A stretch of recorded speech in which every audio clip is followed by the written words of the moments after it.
right. Good evening, everyone. Thank you for coming tonight. Welcome to the 2025 Candidate Forum this evening.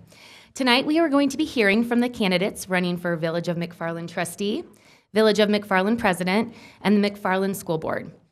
My name is Katie Vogelsang, and I am the Executive Director of the McFarland Chamber of Commerce. Becky Rogers is here as well, and she is our Chamber President, and she's going to be the moderator of our event tonight. This event is an opportunity for our candidates to discuss a wide range of topics important to them in this community and a chance for voters to get to know more about them. Thank you to the Village of McFarland for broadcasting this event. It's available to watch via McFarland's cable YouTube channel, and additionally, this event is being recorded and can be watched again at your convenience. As a reminder, the spring election is scheduled for Tuesday, April 1st.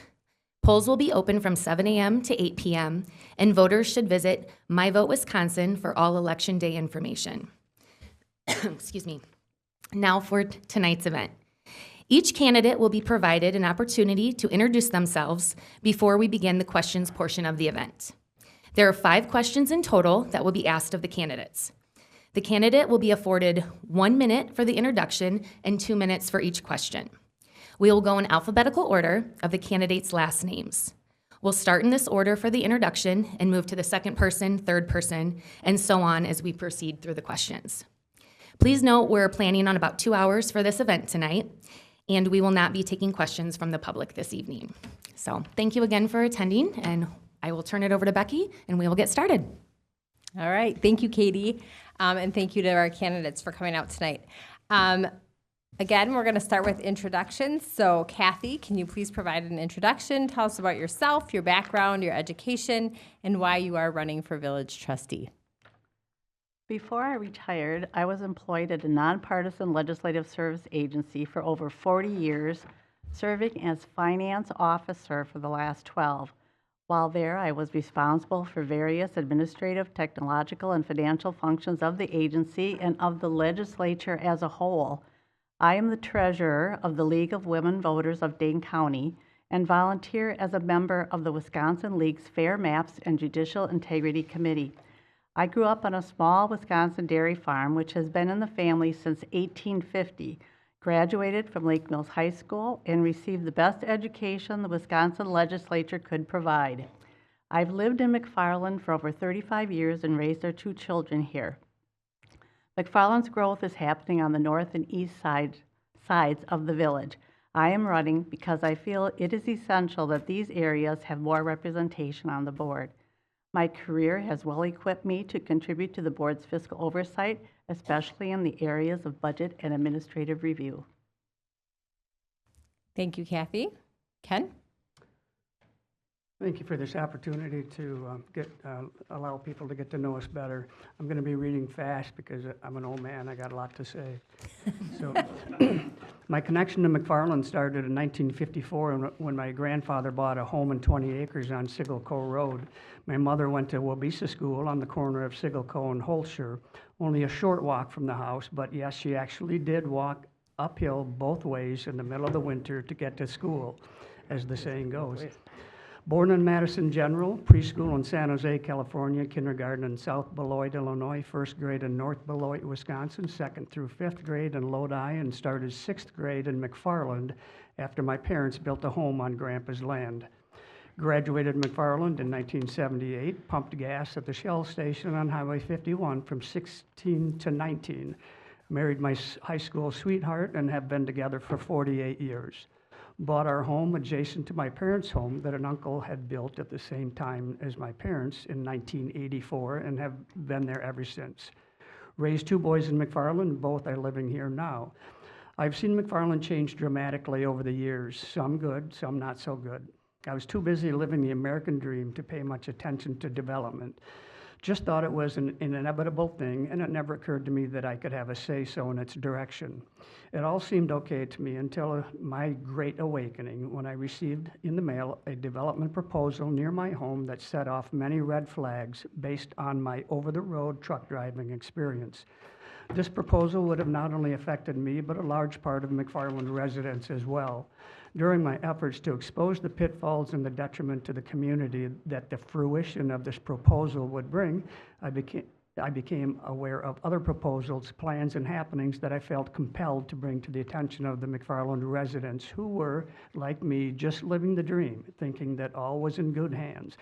Many experienced the great awakening that I did and rallied together to put the brakes on a few things and reassess our needs and plans that would affect our quality of life, our tax burden, and our tolerance for debt as a community. That is why I'm running for the village trustee, to be a watchdog for these things. Nobody can say they love McFarland more than me. Thank you. Hi. Well, first of all, just thank you, Becky and Katie. I really appreciate you giving us this time, and I appreciate everybody who came out to listen tonight. I've lived in the McFarland area for the past 20 years.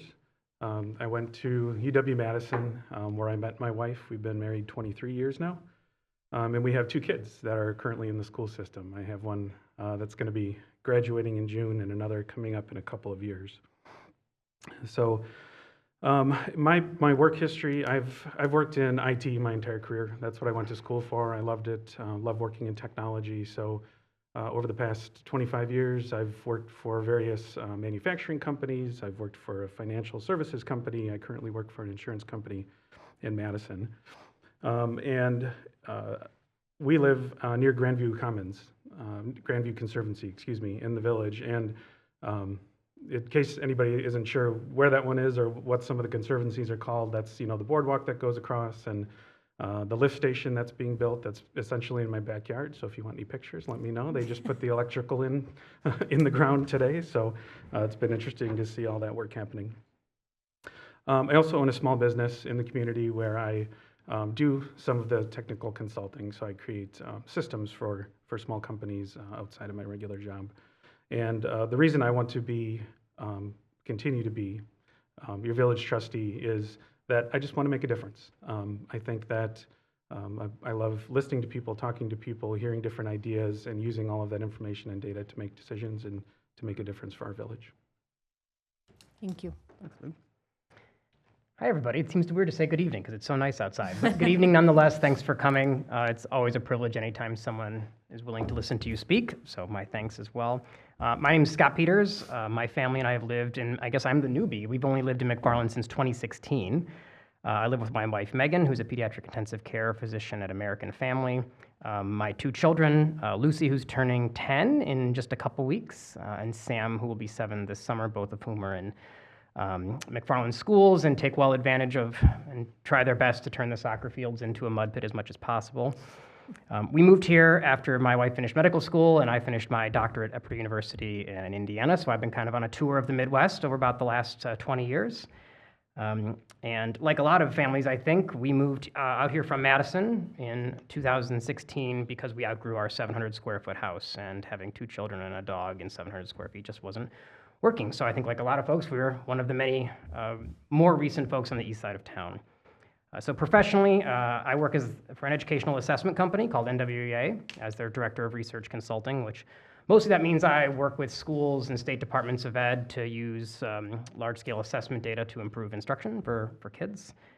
Prior to that, I worked from 2009 to 22 for University of Wisconsin-Whitewater. So I was a professor of educational assessment and research design for 13 years at Whitewater, which is part of why we moved out here to be a little bit closer to my job. And then I immediately changed jobs, and it makes my wife really happy that she gets a longer commute because of that.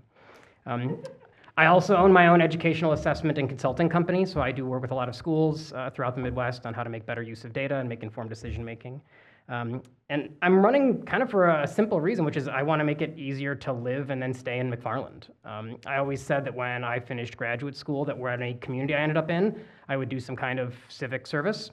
When I moved to Madison, I was on and then chaired the City of Madison's Early Childhood Care and Education Committee for about 8 years. And then as soon as I moved to McFarland, I emailed then Brad and said, yeah, we got this thing called the Plan Commission. And now I've been on the Plan Commission for 5 years. So kind of like Luke, I just had a desire to contribute to my community. And I'm just kind of looking to do that and make the next step on the village board. Thank you. Okay.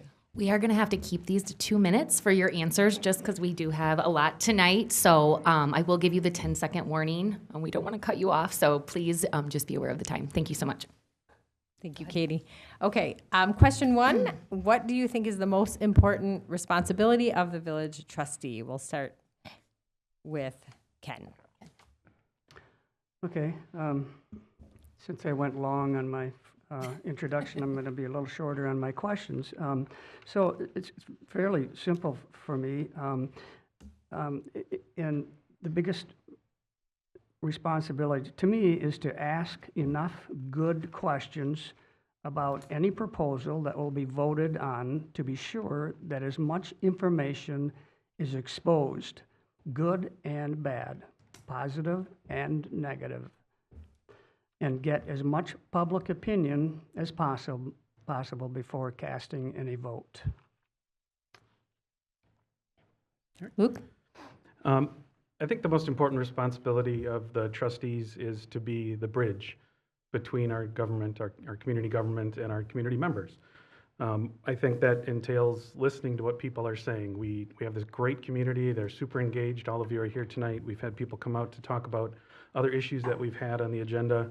And getting outside of my own circle, right? Not just talking to my friends, the people I know, talking to people on the other side of the aisle or the other side of the issue, I think is super important to understand what other people are thinking and how I can use that in my decision making. So for me, that is the most important thing, is to be the connector between the government and the rest of the community.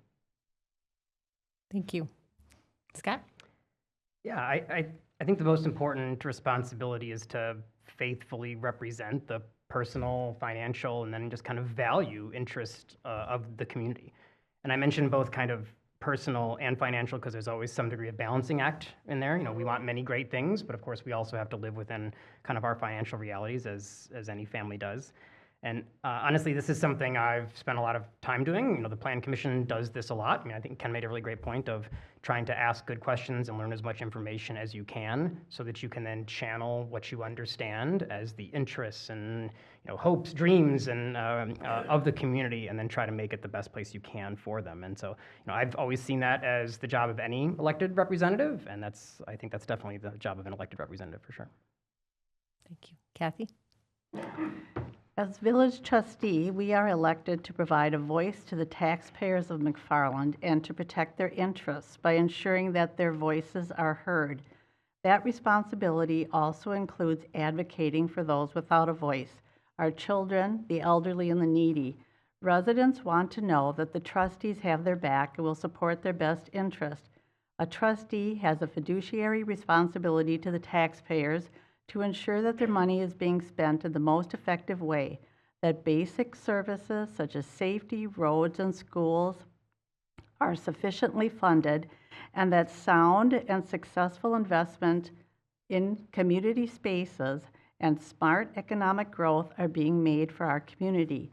The most important responsibility of a village trustee is to be answerable to the community. Thank you. Okay, question 2, we're going to start with Luke. What are your top 3 priorities if elected into this position? Yeah, thank you. Number 1 is working on a balanced fiscal plan. You know, we've learned, one of the lessons that we've learned in the village over the last 5 years, we have large expenditures, every village does. We have roads and streets, and we have buildings that we have to take care of. And I think we need to be planful, and we need to think about how we spread those costs over multiple years so that we don't see giant spikes in taxes and then come back down. You know, we need to do that, so we're tackling these projects one at a time. Second, I think transparency and communication are super important, both in the meetings and outside the meetings when we're meeting and talking. You know, I will tell you what I think, I will ask you what you think, and you know, I won't be sitting there giving you some answer that you want to hear. I think that does a disservice to all of us. And finally, planful growth. I think we need to continue to invest in our downtown, in Main Street. We need to do it in a way that keeps the charm and the look and feel of the village that brings people here and helps people fall in love with McFarland. Maybe some themes, I think, tonight. So I think the first thing I would say is to move the village from a kind of outward-facing communication plan to really much more of a collaboration plan with village residents.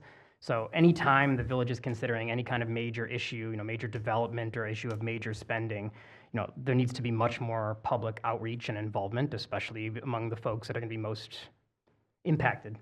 Impacted is a word my graduate advisor taught me to never use, but the folks that are going to be most impacted by the particular policy or development. So, the burdens should really be on the village and the administration to make sure that the community is informed well in advance, and that doesn't mean sending out letters or sending out messages. It means actually gathering information back from residents. So that's probably number one. The second one is a lot more specific, which is that we need to increase the availability of housing that people can actually afford. Particularly, housing that allows seniors to downside if they desire to downside, but then stay in the community. So I don't ever want to have it happen where a senior has to leave the community because of lack of available housing. And I'm not even talking about low-income housing, but that's important too. I'm just talking about housing that families can actually afford. The benefit of expanding senior housing is that it also frees up larger single-family homes that folks like my parents are just sitting on and no longer need, which would have the benefit of increasing enrollment in our schools and also hopefully bringing down housing prices, which then are driving up our taxes. And then finally, we need, similar to what Luke said, we need a long-term strategic plan for building and development in the village that we then stick to. And I emphasize that because some kind of development is inevitable. I think you've heard basically everybody mention that. But we as a village are in control. We have control over this. So we need to establish the rules of the road beforehand so that when developers do come to us, and everyone up here has seen developers come to us, we can say, this is what happens. They don't just get to buy a piece of property and do whatever they want with it. But likewise, for the developments and businesses we do want to have that we've heard from the community, whether it's a cafe or a coffee shop or whatever, they know what we want and where we want it. So not all businesses are created equal and not all spaces are created equal. So we do need to see more development, but we need to make sure we have a really consistent process to facilitate the stuff that we want and also kind of prevent the stuff that we don't want or where we don't want it.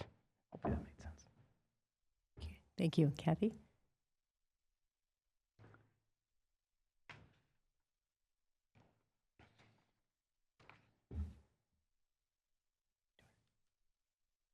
What are your top three? Okay, that's what Priorities, I thought. That's what if I thought. But elected. then I looked over here and I'm like, oh, that doesn't seem right. Sorry.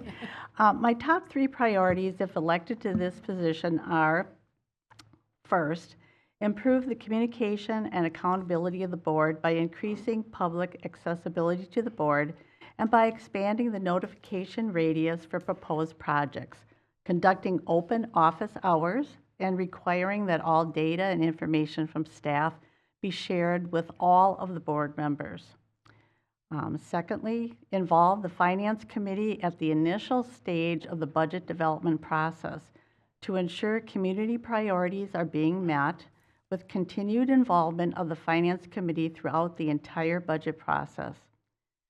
And third, focus development on the needs of young families coming to the village and elderly residents who are looking to downsize, while remaining mindful of the effects of new development on the school district and student enrollment numbers as we grow together. Thank you. Okay, so my priorities are a little more specific and targeted, I guess. So the first one is, first priority is going to be the remodeling of the current village administration building as cost effectively as possible, providing adequate room for those that will be utilizing space here. Second priority is to finalize a new East Side future growth and development plan that would prevent Sigilco Road from becoming a semi-truck route of any magnitude and ensure that Sigilco Road remains a safe, family-friendly corridor for all users, both McFarland side and Madison side. And my third priority would be just to maintain the integrity of what's left of our small but historic downtown. Thank you. Okay, our next question, question 3, we'll start with Scott. And I will ask, are you in favor of new business growth in McFarland? Please explain. Yeah, I don't think anyone's going to come up and say blanket they're against all businesses. So of course I'm in favor of new business in McFarland, but there's a big caveat, which is that not all businesses and not all business locations are created equal. There are plenty of locations in McFarland that are great for some businesses. You can think about on the 51 corridor being great locations for manufacturing or louder businesses or businesses that need more space that would be completely inappropriate or ill-suited for other places in the village. Likewise, there are there are businesses we on the Plan Commission have heard residents ask for years. Why can't we get more restaurants? Why can't we get more coffee shops? Why can't we get a smaller grocery store? We've been hearing that for a long time. And those are certainly the businesses we want to encourage and bring into the village. So yes, I'm very much in favor of new businesses, as long as, there's always a but, as long as they're in the long-term financial interest of the village and do not upset existing neighborhoods or make it harder for residents to live here. So that's a big caveat, but I want new businesses, but I don't want them to ruin anything about the character of the village that we have. Thank you. Kathy? Of course, I am in favor of new business growth in McFarland. In January, I checked in with one of our newest professionals in McFarland, whose business has been open for about 2 years. I asked what is most important to them and their business in McFarland. I was told keeping our small town character and charm was most important. I believe we can grow our business community and maintain what makes McFarland special and unique. We need to start with clearly defined terms and definitions regarding development. I've heard many convoluted definitions for what falls under the categories of business, light industrial, manufacturing, commercial, and dare I say blighted. Updating the entire zoning code of ordinances is already a village project for 2025. This presents a great opportunity to align our zoning with development plans that incorporate not only recent feedback from our residents, but future involvement with them. My nonpartisan background and nonprofit experience have given me the opportunity to develop the skills to work with people who have varying viewpoints. I'm confident we can find solutions specific to McFarland's needs, not cookie cutter or ram this through anywhere solutions. We can learn the lessons of what has and has not worked for our neighbors in Monona, Cottage Grove, Oregon, Verona, and other Dane County communities. We are all facing the same issues. Getting the community involved in projects up front rather than later in the process will reduce frustrations for the taxpayers, board, staff, and developers. We need to balance providing amenities against the tax burden on residents, particularly those on fixed incomes. Ken? Okay. So I was once a small business owner here in McFarland, selling spring plants from our greenhouse on Sigilco Road and also at the McFarland hardware store. We also provided lawn care and landscaping. I encourage and support anyone with an idea and some ambition to start a business. It can be hard work, but also very rewarding. I loved getting to know the residents and took pride in giving them the best I could. I support business in all forms, brick and mortar and home-based. I think the village should support new business efforts in reasonable ways, but not by buying properties at taxpayers' expense and then giving that property away for free to force new development in any given area. I am in favor of natural development, as fast or slow as that may be. I have come to the conclusion over the last year that there seems to be some accepted philosophy that we must continually develop in order to keep up with the rising costs of services. I do not accept that philosophy. Where does it end? We have very little land left to develop. Do we start to build up so that we look like downtown Madison in the future? It's a vicious circle, a merry-go-round that we must get off from. We must face it. We cannot develop our way out of debt and into sustainability. I've watched development in McFarland for 50 years. And my taxes still continue to rise, and so does the village debt. I want to explore alternative ways to fund our needs and services without bankrupting our village and its residents. Thank you. Luke? So yes, I'm in favor of new business growth in McFarland. Attracting more small businesses to McFarland is a win-win, I think. Small businesses keep the money that they bring in the community. They bring services that we want in the community. I think I've heard a dozen people in the last 2 months talk about wanting a bakery in town, right? And that's one, I think it was mentioned already too. I think we can do it smartly though. We can focus on building our downtown, building on Main Street, building on Farwell, building on Terminal Drives. Those are three very different areas, and the developments in those three places should look like three very different things.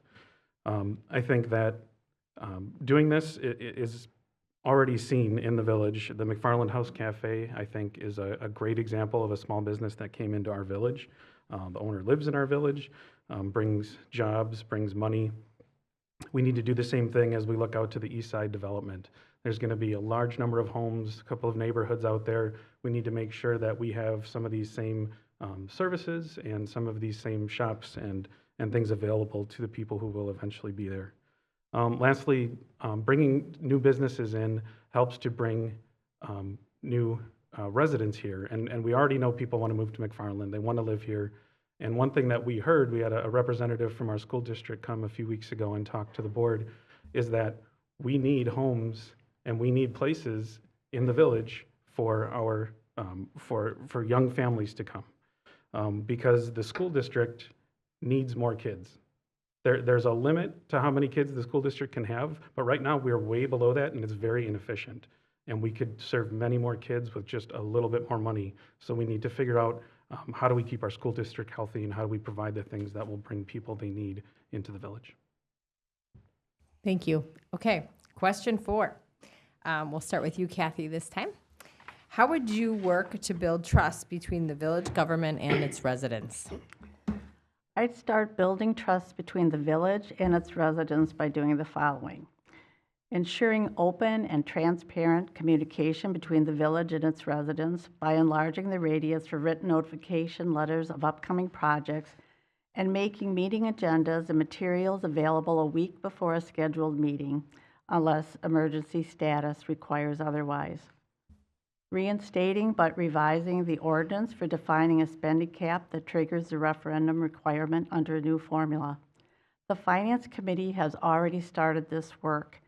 The village had established guidelines for debt management and borrowing capacity, but in a recent proposal last year, the suggested debt utilization ratio far exceeded the recommendation. It is very unsettling when such variances occur. Taxpayers need more certainty on this issue. Involving the Finance Committee from the start of the budget process and assisting the village administrator and treasurer in the approval of department requests. Why are some streets not being repaved? Taxpayers deserve an explanation for the decisions being made and the priorities being set. Also, in documents provided by village staff, the Government Finance Officers Association has determined it is beneficial to include the costs and effects of capital projects on the current and future operating budgets. Currently, this is not being done consistently. We need to know how much it will cost to maintain what we have built and include those costs when considering new projects. Ken? Okay. So trust in government at all levels is at an all-time low, with only very few trusting any government entity at all. God bless their hearts. We've been lied to, misguided, misdirected, distracted, misinformed, had facts omitted and erased, and truths vilified and censored. Fortunately, the trust in McFarland's government is not that bad, but it has suffered some serious erosion as of late, with many people feeling that the trust they had in the village to be good stewards of their money, good watchdogs for their quality of life, and protectors of our village heritage was not honored. And once trust is lost, it is not easily given back. It will take time, proof by action, and radical transparency to gain back the trust of the residents. I'd like to continue to build trust between the government and our residents by continuing to be transparent and continuing to reach out. I want to talk to people in the community. I think it's no secret that that over the last few months we've had a number of issues in the village where residents wanted to come and talk and tell us their opinions. And I'm very proud of the village. I'm very proud of how it reacted. I'm happy about my own position and how I reacted. But one of the things that I did is I tried to hear all those voices that were in the room, and I reached out to as many of them as I could, however I could. Facebook, texting, whatever. I met people in their homes. I met people downtown in businesses. I met people on the street because I wanted to talk to people that had opinions different than mine, especially the people who had opinions different than mine, so I can learn and understand. And I want to continue that process as we go through the next 2 years. Thank you. Thank you. Scott? I have a bit of a philosophical answer to this, which is, I want everyone to kind of think about the people in their lives that they trust. Maybe it's a spouse, maybe it's a person from work, maybe it's a family member, and think about what is it that makes you trust them. And it's probably because you know them, you know their value system, you know what motivates them, you know what gets them out of bed in the morning, and presumably the reason that you trust them is because you have some kind of a shared value system. You believe in the same things that they do. And I think the only way for the village board to improve the trust it has with the community is to follow that exact same process. So just kind of conceptually, I mentioned this before, less talking at residents, less sending out notices, less posting newsletters, less posting on Facebook, and doing more of, going out and listening to community members. So going to the senior coffee and donut hour and listening to what people say about their daily lives. Going to a meat raffle at the Legion and hearing what people talk about, going to noodle night on a Wednesday night at the Mekong, and just it's not about, as an elected official, going and making speeches to these groups. Again, that would be talking at them. That's not how you build trust. Instead, it's just showing your face and listening to what they have to say and hearing about the things that impact their daily lives. Because then when you're having to make a tough decision, even if they don't agree with the decision, they're going to agree that you gave it a good faith hearing and that you were acting in their best interest. So I think there's no other way to you can't fake trust. You have to actually show it through your actions, and that's going to take time. And it's going to, kind of like Luke was saying, it's going to take a lot of face-to-face interactions sitting across from people at a table. Thank you. Okay, and our last question, we will start with you, Ken. In your role as trustee, how would you ensure that the village is welcoming and inclusive for all residents?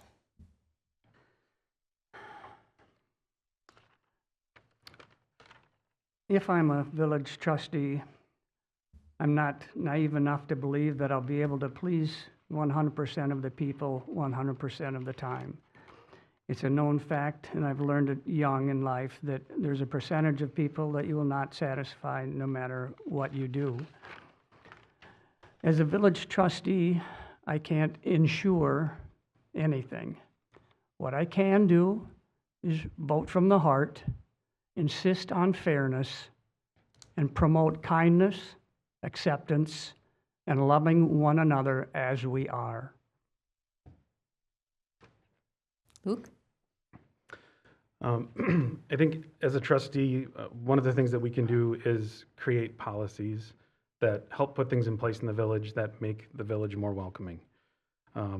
We support our school district, we support our recreation program in the schools. They use the parks, they use the facilities.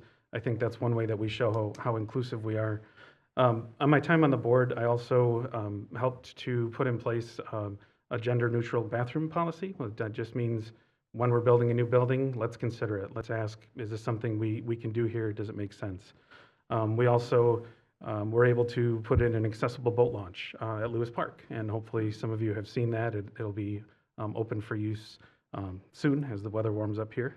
And then, of course, we have the inclusive park, which was initially championed by Stephanie Brassington, and thank her for that. And as a member of the Parks and Rec Board, I was able to help see that through its construction and completion, and I'm very proud that we were able to do that in our community.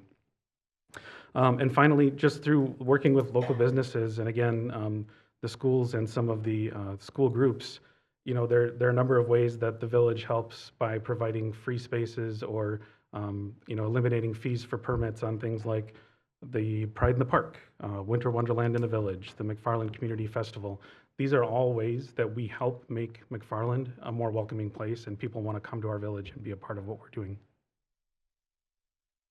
Thank you. Scott?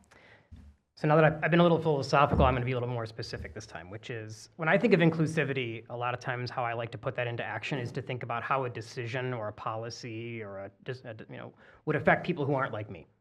So, I'm a 42-year-old white man from the Midwest. I've got a lot of privileges. Because of that, I also married a doctor, so things work out fairly well for me most of the time. I've got a warm, beautiful house in McFarland, and I know a lot of people aren't like me. I know a lot of people can't afford a house in McFarland. I know a lot of people, don't have access to the same kind of resources and opportunities I do. So I think the first thing with inclusivity is looking at a proposal, looking at a park, looking at a new facility, looking at a new policy, and saying, how is this going to affect folks that aren't like me? How is it going to affect women? How is it going to affect people with disabilities or who don't speak English as their primary language? And it's just about being respectful and thinking down that list. And sometimes it won't have any impact, like, oh, it's going to work equally well for everybody. And sometimes it really will have a difference, and we need to act accordingly. And I think a really specific way that we can kind of put this into action on the board is, we've got different constituency groups kind of in McFarland. I mean, it's one community, but we've got different folks. We've got some seniors, we've got some assisted living facilities, we got a bunch of different schools. And I think it'd be really helpful if the board kind of had a rotation where we were actually going out into the community and meeting with these groups. Going to McFarland Villas and having lunch or something. I mentioned, I'd certainly be willing to go to the Legion for a meat raffle or something like that, but just making sure we are going to the different groups to say, we know you're here, we see you here. If you ever have feedback you want to offer to us, please bring that to us. Oh, and by the way, I'm here right now, so you don't have to go out of your way to bring that to us, because that really communicates that, we're not some high and fancy board, we're just your neighbors, and we're here to do your work. So I think that's probably where it comes from. Thank you. Kathy? The people of McFarland are what makes McFarland a great place to live. Everyone deserves to be included, and we should continue the work of the DEIB committee in that effort. Summer traffic in the downtown area is very different than during the school year. We need to encourage more summer community events that build connections within the village and allow families to walk or bike to the downtown. A few ideas are art in the gazebo, downtown farmers markets, garden scavenger hunts, recitals, and music in the parks. In addition to the current and very successful McFarland Community Festival, Pride in the Park, Food Truck Frenzy, and other events, we should invest in accessible spaces such as the new Wabisa Inclusive Park. We need to take advantage of the expansion of the Lower Yahira Bike Trail and determine what opportunities it may provide to us and build on those opportunities to welcome visitors and potential residents to our community. For me, I love walking from my home on Falling Leaves down Main Street to the library to pick up my books on hold. It's an opportunity for me to see and appreciate how beautiful our village is and how lucky we are to be here. I hope that everyone in the village has the same opportunity and that we remain naturally connected. Thank you. Thank you. Great. Thank you all very much. We are going to take a quick 5-minute break and kind of reset up here. And Carolyn and Stephanie will get you guys set up. But thank you guys very much. Thank you. Thank